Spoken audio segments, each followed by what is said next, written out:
Here's how to appear offline on Roblox. First of all, go ahead and open the preferred web browser on your computer. Then after, go to roblox.com and log into your specific Roblox account.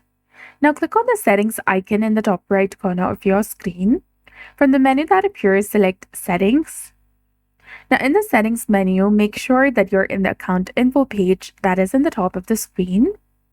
Now scroll down to the Social Networks Visibility. And here select No One.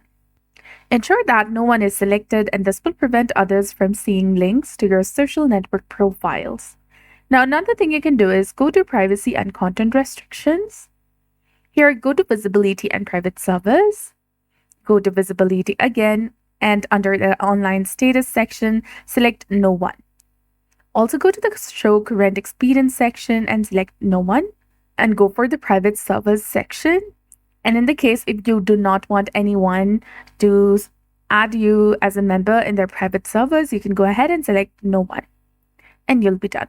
So that's it for this video. I hope you found this video helpful. If you did, please like, share, and subscribe. Thanks for watching. We'll see you again in the next one.